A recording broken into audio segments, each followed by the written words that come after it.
Dan kalau anak manusia itu adalah Yesus Kristus, artinya orang yang datang kepada Yesus dan percaya kepada Yesus tidak akan mengalami kebinasaan.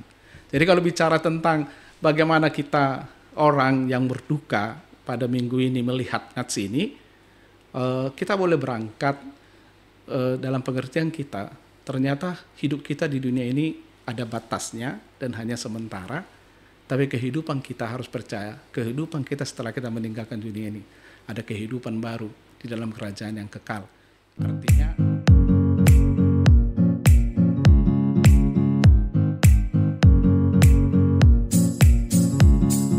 Horas, Shalom, salam sejahtera dalam nama Tuhan Yesus Kristus. Amang Inang, apa kabar hari ini? Kita kembali lagi berjumpa dalam tayangan podcast Sermon. Hari ini bersyukur sekali saya Pendeta CPU Tapea akan memandu acara ini dan berjumpa dengan narasumber kita yang luar biasa. Dan di sini ada Amang Pendeta Harahap, nanti akan memperkenalkan dirinya siapa. Namun sebelum kita melanjutkan perbincangan ini, ada baiknya kita akan buka dalam doa. Mari kita bersatu dalam doa.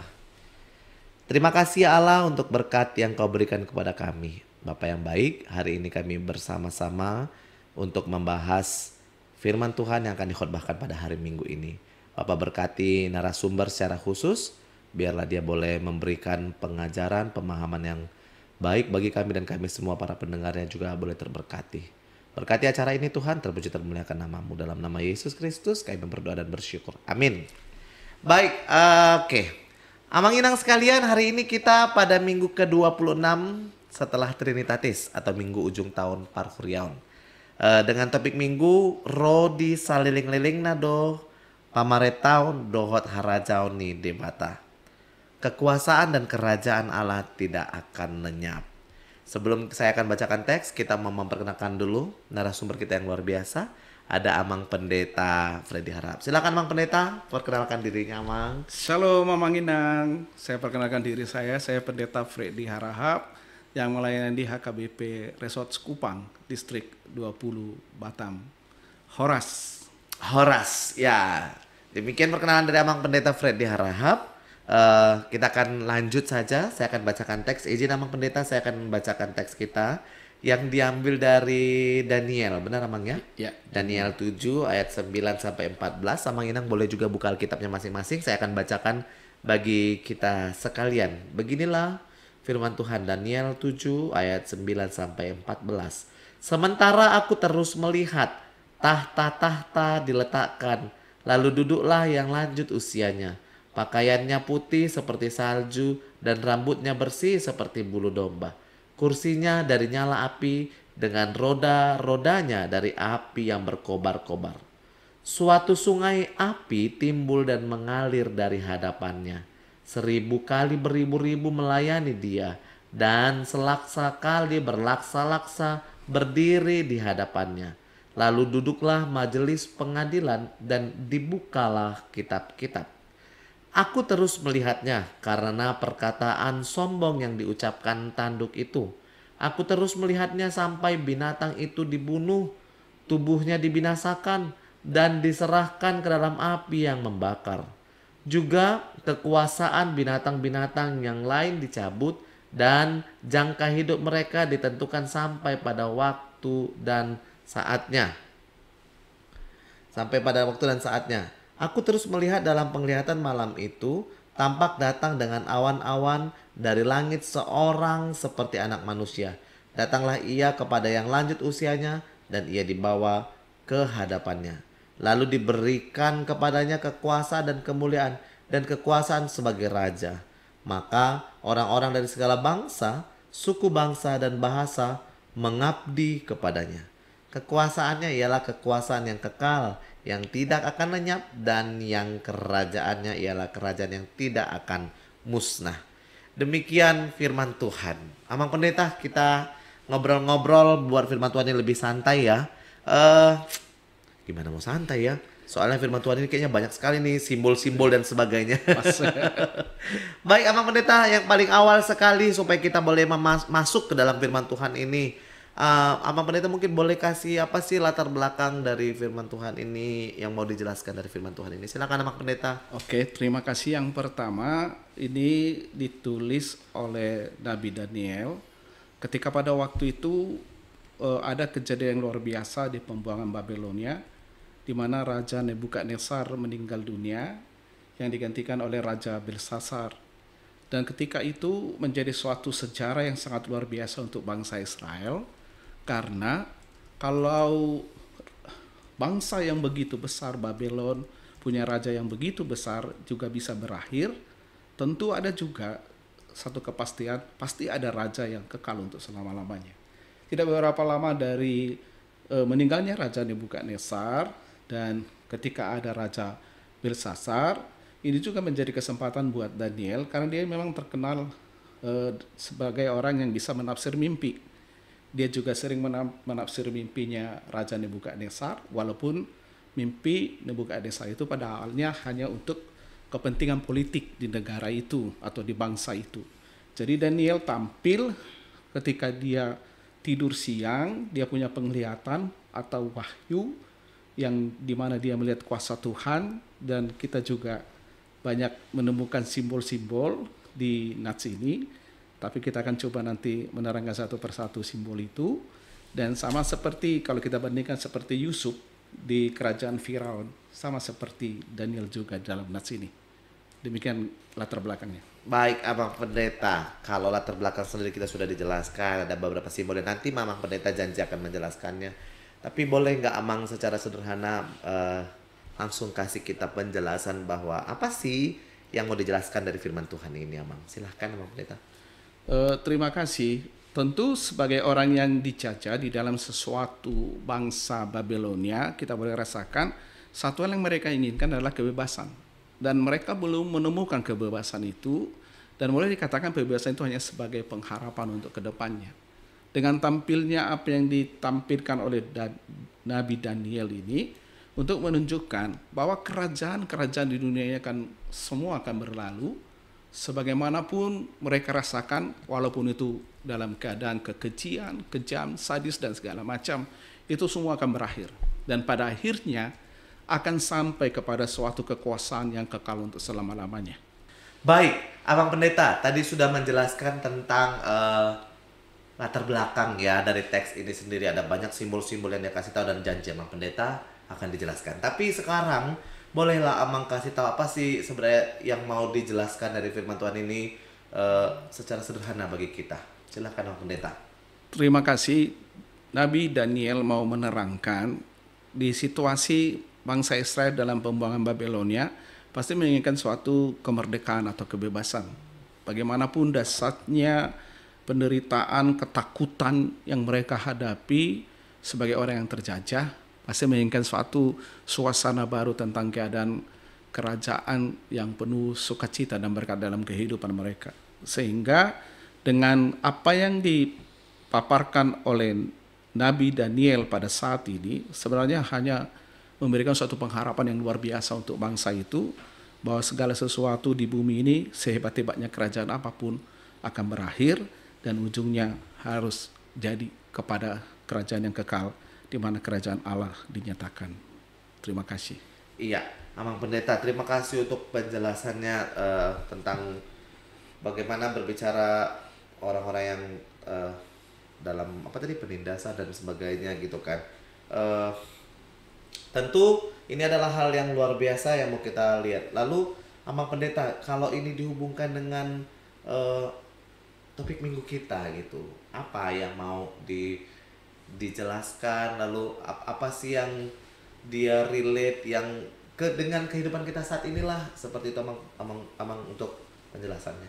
Terima kasih. Yang pasti karena ini dalam minggu ujung tahun Parhuriaon, tentu kita akan membacakan nama-nama jemaat yang sudah meninggal selama 1 tahun gerejawi itu. Jadi ini akan menjadi suatu penghiburan juga buat jemaat yang merasa kehilangan dari orang-orang yang mereka kasihi. Tentu sebagai orang yang kehilangan, pasti rasa sakit, atau mungkin kita seakan-akan ditinggalkan orang-orang yang kita kasihi, pasti merasa sedih. Tapi kita harus berpikir secara iman bahwa dunia ini pasti ada selalu ancaman, pasti ada kekejaman, ada penderitaan, tapi itu akan semua berakhir dan pada akhirnya kita akan dikuasai oleh satu raja, yaitu raja yang ngerajai dalam kekekalan, yaitu Allah di dalam Yesus Kristus. Dan itu akan menjadi penghiburan kepada orang-orang yang merasa terhilang ketika orang-orang mereka kasihi dipanggil Tuhan duluan dari mereka, dan sekaligus mengingatkan orang-orang yang belum merasakan kehilangan juga punya pengharapan bahwa kerajaan dunia ini bukan milik kita dan kita tidak akan pernah tinggal di dunia ini selamanya. Terima kasih. Iya, terima kasih. Jadi memang ini mau dijelaskan bahwa kerajaan ini yang di dunia ini tidak kekal dan kita akan kembali kepada yang empunya gitu ya. Tentu bagaimana kita mempersiapkan diri juga, Amang Pendeta, untuk firman Tuhan hari ini. Tadi ada Amang sendiri bilang ada simbol-simbol, ada nggak yang bisa Amang jelaskan ya, beberapa atau mungkin semua yang bisa kita hubungkan dengan hubungannya dengan minggu ini juga seperti itu. Oke, terima kasih. Saya mulai dari simbol binatang. Di sana ada, kalau kita baca di atas nats ini ada 4 binatang. Binatang yang pertama menyerupai seperti singa, itu simbol sebagai kerajaan Babilonia, di mana bangsa Israel lagi dikuasai atau dijajah oleh Babilonia.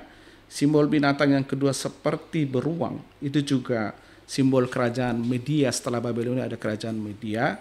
Simbol yang ketiga itu seperti macan tutul, itu adalah simbol dari kerajaan Persia. Dan yang terakhir itu binatang yang paling dahsyat dan menakutkan, tidak bisa digambarkan oleh Daniel, tapi itu adalah simbol dari kerajaan Yunani atau mungkin juga kerajaan Romawi. Boleh kita rasakan dan boleh lihat di dalam Alkitab bagaimana Raja Romawi bahkan sampai kepada Yesus juga masih mempengaruhi dalam kekejaman mereka. Yang kedua, kita boleh melihat dikatakan di sana ada seorang yang lanjut usia, rambutnya sudah tua, punya kekuasaan, punya roda, punya kemuliaan. Tentu itu merujuk kepada Allah yang punya waktu, yang punya kuasa, sehingga karena kemuliaannya tidak ada seorang pun yang bisa melihat dan boleh bersekutu dengan kemuliaan dan kekudusannya. Jadi boleh dibayangkan bagaimana luar biasanya orang tua itu, dan sekaligus dia juga berdaulat untuk menghakimi. Orang yang benar akan diselamatkan dan orang yang jahat akan dihukum. Kemudian simbol yang ketiga adalah ketika awan-awan datang ada anak manusia, walaupun sebenarnya dalam perjanjian lama tidak boleh menunjuk langsung kepada Yesus Kristus, tapi itu adalah simbol daripada Yesus Kristus, karena pada akhirnya kuasa kerajaan itu Allah memberikannya kepada Yesus, di mana firman menjadi daging dan tinggal di antara kita, dan Yesus Kristuslah anak manusia di dalam nats ini. Demikian. Baik, terima kasih. Jadi simbol-simbol ini memiliki makna masing-masing yang mana saya boleh tangkap ya, kurang lebih bahwa ini juga yang berhubungan dengan topik minggu tadi ya, Mang Pendeta boleh katakan bahwa sebuah kerajaan yang dilambangkan itu bahkan bisa punah, tapi kerajaan Allah yang tetap, seperti itu.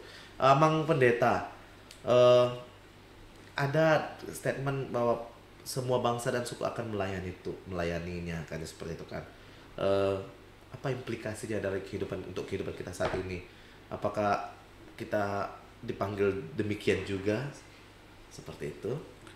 Oke, terima kasih. Sebenarnya kalau pemimpin atau raja sekalipun, kalau mereka punya kuasa dalam suatu kebangsaan, mereka harus sebenarnya melakukan tugas dan tanggung jawab mereka menjadi berkat untuk orang lain. Tapi selama kita di dunia ini, pasti ada juga yang mempengaruhi mereka, mungkin kepentingan pribadinya atau kepentingan orang tertentu, sehingga banyak raja-raja jatuh memerintah dengan kekejaman dan kelaliman. Kalau kita bisa bandingkan, berbeda jauh dengan Yesus Kristus sebagai raja itu, dia mengasihi bukan dengan kekuatan pedang, kekuatan kuasa, tapi Yesus Kristus mengasihi dengan merajai dengan kasihnya. Jadi jelas sekali perbedaan raja-raja di dunia ini dengan raja dunia ini dengan Raja Yesus Kristus yang raja kekal itu. Tentu harusnya kita tahu memilih secara sederhana sih. Pasti kita tidak ingin di bawah pemerintah yang kejam dan lain, pasti kita memilih raja yang penuh kasih dan perdamaian. Jadi sederhananya memang harus kita punya pilihan yang luar biasa. Hanya di dalam Yesus Kristuslah kita boleh merasakan bagaimana kita dibimbing dalam kuasanya yang luar biasa. Oke, untuk itu maka apa yang bisa kita pelajari tentang keadilan dan kedaulatan Allah pastinya dari teks ini bagi hidup kita. Terima kasih. Yang pasti keadilan yang kita rasakan dari Tuhan, mungkin selama kita hidup pasti selalu bertanya kapan sih ada keadilan itu, karena kita sering tidak serta-merta begitu kita minta langsung nampak keadilan itu. Tapi saya tahu orang-orang yang percaya harus percaya, sebab jerih payah kita tidak akan pernah sia-sia di hadapan Tuhan. Kalau kita menjadi orang yang merasakan keadilan Tuhan, pada akhirnya apapun, bahkan ketika doa kita pun tidak dijawab Tuhan, saya percaya Tuhan akan memberikan dengan caranya, di waktu yang tepat, di tempat yang tepat. Bahkan orang-orang yang tidak bisa kita terima karakternya, mungkin orang yang menyakiti kita, yang membuat kita sakit, saya juga percaya itu cara Tuhan untuk menjawab doa saya. Artinya itu keadilan dari Tuhan pasti terjadi dan akan terjadi dalam setiap kehidupan orang percaya.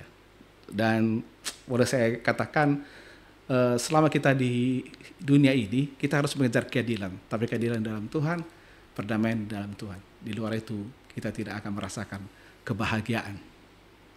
Haleluya, luar biasa. Saya langsung terhibur. Jadi kalau begitu, ini kan penglihatan, Amang Pendeta. Bagaimana penglihatan ini sesungguhnya dapat memberi penghiburan bagi orang-orang yang percaya di masa-masa kesulitannya. Oke, terima kasih. Sama seperti penglihatan, kalau kita di perjanjian baru, Wahyu, itu sama seperti itu. Tapi bagaimana mengimplementasikannya dalam kehidupan kita? Kalau saya katakan bukan hanya penglihatan sih di sini. Bahasanya itu sepertinya Daniel punya mimpi. Oh iya. Seperti kita punya mimpi, mungkin kita bertanya ketika kita bangun terus ingat mimpi kita, apa sih maksudnya mimpi itu? Tapi saya percaya juga mimpi dipakai Tuhan untuk menyatakan kuasanya, supaya kita mengerti siapa Tuhan, siapa saya dalam kehidupan saya. Dan saya percaya mimpi itu pasti terjadi kalau kita punya pengharapan dan punya mau bergerak untuk menggapai mimpi kita. Artinya apa yang dilihat oleh Daniel akan terjadi, kalau saya punya pengharapan, punya iman, itu pasti terjadi. Pasti akan terjadi dalam kehidupan saya. Seperti kehidupan kita. Kita punya banyak mimpi, keinginan kita. Satu hal, kalau kita mau sampai kepada mimpi itu, lakukanlah. Dan boleh saya katakan bahasa sederhananya, sama seperti doa. Doa akan terjadi kalau juga kita sambil urut dan kerjakan, sama seperti mimpi. Mimpi itu kita harus percaya seakan-akan itu sudah terjadi dalam kehidupan kita. Sama seperti doa kita juga pasti kita akan terima kalau kita sudah percaya dan seakan-akan bahwa doa kita itu sudah dijawab Tuhan. Iya, Amang Pendeta. Terima kasih Amang Pendeta. Sudah sangat menjelaskan dan membuat saya menjadi lebih paham. Tadi kan Amang Pendeta sendiri mengungkit tentang minggu akhir gerejawi, minggu ujung tahun Parhuriaon. Di sini dibacakan nama-nama orang yang sudah meninggal. Gimana ya saya menanyanya? Apakah ayat ini gimana relevansinya dengan orang-orang yang sedang berduka? Bukankah membacakan nama-nama orang yang sudah meninggal itu semakin membangkitkan duka cita gitu? Gimana sih Amang Pendeta supaya firman Tuhan ini benar-benar lebih mengena, apalagi berkenaan dengan minggu ujung tahun Parhuriaon? Nah itu kalau berhubungan dengan orang yang mungkin kerabatnya. Kalau yang ya kerabat saya nggak ada yang meninggal dalam tahun ini gitu. Gimana ini supaya lebih mengena lagi ke minggu ujung tahun Parhuriaon itu Amang Pendeta? Oke, terima kasih. Dari pemaparan Nabi Daniel, kita mengerti bahwa dunia ini akan selalu berubah. Di dalam setiap perubahan itu, atau mungkin saya katakan dunia ini pasti akan mengalami perubahan atau mungkin menuju kepada suatu kehancuran. Sama seperti kalau kita berpikir dunia ini akan berubah dan hancur, ngapain saya harus bertahan di dunia ini? Sebab ketika Daniel melihat ini, dia berkata hanya Allah yang abadi dan tidak berubah. Dan kalau anak manusia itu adalah Yesus Kristus, artinya orang yang datang kepada Yesus dan percaya kepada Yesus tidak akan mengalami kebinasaan. Jadi kalau bicara tentang bagaimana kita orang yang berduka pada minggu ini melihat nats ini, kita boleh berangkat dalam pengertian kita, ternyata hidup kita di dunia ini ada batasnya dan hanya sementara, tapi kehidupan kita harus percaya, kehidupan kita setelah kita meninggalkan dunia ini, ada kehidupan baru di dalam kerajaan yang kekal. Artinya pengharapan kita tidak akan pernah berhenti kepada orang-orang yang sudah meninggalkan kita. Atau mungkin sekaligus kepada orang yang belum merasakan kehilangan dari keluarganya, dia juga harus mau memperbaharui diri supaya dia tidak mengikat dirinya di dalam dunia yang selalu berubah dan penuh dengan hancuran, tapi dia harus mau mengikat dirinya kepada kekerajaan yang kekal, di mana Allah dan Yesus Kristus yang menjadi Raja yang berkuasa. Terima kasih. Luar biasa pendeta ya. Berarti firman Tuhan ini sekaligus pengingat iman kita gitu ya. Jadi memang harus tetap kuat dalam iman kita. Baik Emang Pendeta, ada lagi kira-kira informasi yang kayaknya masih belum disampaikan? Terima kasih. Mungkin yang saya katakan boleh mungkin jadi ayat referensi dalam Ibrani 13:14 dikatakan, sebab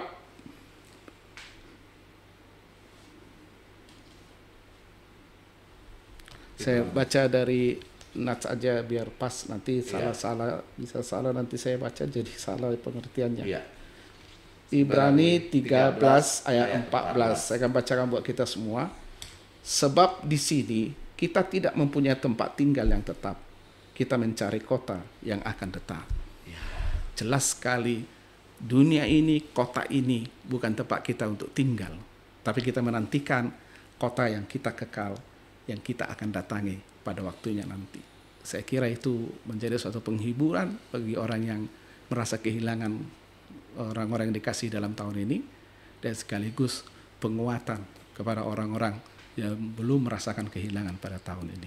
Artinya mereka juga harus mempersiapkan diri kehilangan orang-orang yang mereka kasihi. Membentengi diri gitu ya, Mang Pendeta, biar tetap kuat. Seperti itu. Baik. Luar biasa Mang Pendeta, firman Tuhan yang tadinya saya baca dia agak membingungkan karena banyak kalimat-kalimat yang sedikit kayaknya agak susah, tapi dengan penjelasan tadi saya menjadi semakin paham. Bersyukur sekali buat firman Tuhan hari ini Mang Pendeta. Baik, untuk mengakhiri, sebelum mengakhiri maksudnya, Mang Pendeta boleh berikan closing statement bagi kita, apa kalimat inti dari khotbah ini? Silahkan. Oke, terima kasih. Jangan mengharap lebih kepada dunia ini, tapi punya pengharapanlah kepada Allah di dalam Yesus Kristus. Wah, luar biasa. Jangan mengharap lebih kepada dunia ini, tapi sepenuhnya kepada Kristus. Seperti itu kurang lebih Mang Pendeta ya. Luar biasa Mang Pendeta, terima kasih buat pemaparan firman Tuhan yang membuat saya yakin ini salah satu topik yang akhirnya kita jadi lebih paham. Terima kasih untuk firman Tuhan hari ini. Mang Pendeta, terima kasih buat penjelasannya. Bersyukur sekali untuk firman Tuhan yang boleh kita pelajari hari ini. Mohon maaf kalau ada salah-salah kata. Kita akan mengakhiri. Namun sebelum kita mengakhirinya, izin Mang Pendeta. Oh, sebelum itu boleh minum dulu lah. Iya. Biar nggak kering kali ya kan. Izin boleh memandu kita dalam doa penutup. Nanti boleh ada doa berkat juga sekalian untuk semua kita. Silahkan. Mari kita bersatu dalam doa. Allah Bapa yang bertakhta dalam kerajaan sorga, terima kasih Tuhan buat kasih karunia Tuhan yang selalu membimbing dan menyertai kami dari hari lepas hari. Bahkan dalam setiap perjalanan kehidupan kami, suka duka, ketika kami harus naik gunung, ketika kami harus turun gunung, Engkau selalu ada bersama dengan kami. Terlebih Tuhan, dalam nats hari ini, pada khotbah ujung tahun Parhuriaon, kami boleh mengerti bahwa kerajaan di dunia ini akan selalu berubah. Kerajaan di dunia ini akan menuju kehancuran. Tapi kami merindukan suatu kerajaan yang kekal, yaitu dalam Allah dan Yesus Kristus. Terima kasih Tuhan jika Nabi Daniel punya penglihatan yang luar biasa. Dan kami yakini itu sudah terjadi dalam Yesus Kristus. Ketika dia mati di kayu salib, dia menyatakan dan membawa kehadiran kerajaan Allah di dalam dunia ini. Untuk itu Tuhan, kami orang-orang percaya, jadikanlah kami membentengi iman kami untuk tetap setia. Bukan dunia ini akhir kehidupan kami, tapi kami selalu menantikan yang akan datang, yaitu kerajaan yang kekal. Tuhan boleh sertai setiap jemaat-Mu dimanapun mereka berada. Kami juga berdoa untuk setiap pelayan-Mu Tuhan, supaya mereka mampu Engkau kuduskan, supaya mereka mampu juga menyampaikan firman Tuhan untuk setiap jemaat dimanapun mereka melayani. Dan firman ini akan menguatkan setiap iman jemaat, meneguhkan pengharapan setiap jemaat, dan terlebih Tuhan untuk menguatkan setiap iman mereka menjalani setiap kehidupan ini. Kami juga berdoa untuk setiap kaum Bapak Tuhan, biarlah Tuhan juga memberkati mereka dalam setiap pekerjaan mereka. Dan terlebih Tuhan, jadikanlah kaum Bapak menjadi tiang doa, menjadi imam di tengah-tengah keluarga, yang selalu membawakan doa untuk keluarga, terlebih untuk anak-anaknya. Sebab kami percaya ketika seorang Bapak berdoa untuk anak-anaknya, tidak ada satupun yang hilang di antara mereka. Demikian juga Tuhan untuk ibu-ibu yang bekerja, Kau berkati dengan sukacita. Bahkan ketika mereka kecut dan tawar hati melihat tingkah laku anak-anak mereka. Jadi kalau ibu-ibu yang menjadi yang setia dan taat, membawa anak-anaknya dalam firman Tuhan dan dalam kasih Tuhan. Sebab kami percaya ketika seorang ibu melakukan itu, anak-anak mereka menjadi anak-anak yang takut akan Tuhan, dan terlebih menjadi anak-anak yang menghormati orang tua. Kami juga berdoa untuk setiap orang tua kami, berikan kekuatan, kesehatan, dan panjang umur. Kami juga berdoa untuk setiap anak-anak kami yang bertumbuh kembang, biarlah Tuhan menggendong mereka, sehingga bertumbuh jasmani dan rohani mereka mengarah kepada Tuhan.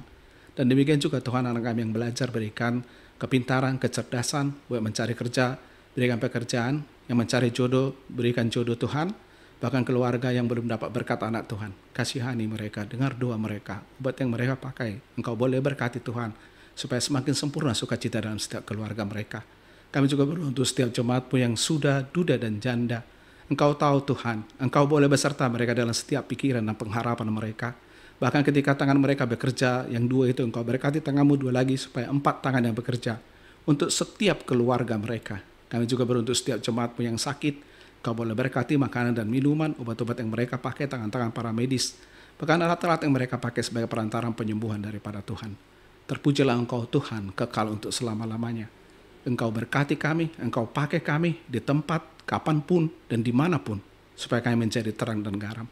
Di dalam nama anak-Mu Tuhan Yesus Kristus, kami mohon ampun atas segala dosa-dosa kami. Sebab Engkau Allah yang melayakkan kami menjadi anak-anak-Mu, sebab Engkau Allah juga yang kekal untuk selama-lamanya. Amin. Kasih karunia daripada Tuhan kita Yesus Kristus, pengasihan dari Allah Bapa, dan penyertaan daripada Roh Kudus yang menyertai kamu sekalian. Amin. Amin. Baik, terima kasih Emang Pendeta, terberkati melalui pemaparannya, juga doanya, kiranya kita semua terberkati. Kita akan mengakhiri podcast kita hari ini. Amang Inang sekalian, terima kasih untuk kebersamaannya di podcast sermon kita hari ini. Dan tentu selamat menyambut minggu ujung tahun Baru Huriaon. Jangan lupa beribadah. Dan semoga Bapak Ibu Amang Inang yang mempersiapkan diri juga untuk berkhotbah minggu, terberkati juga melalui pemaparan hari ini.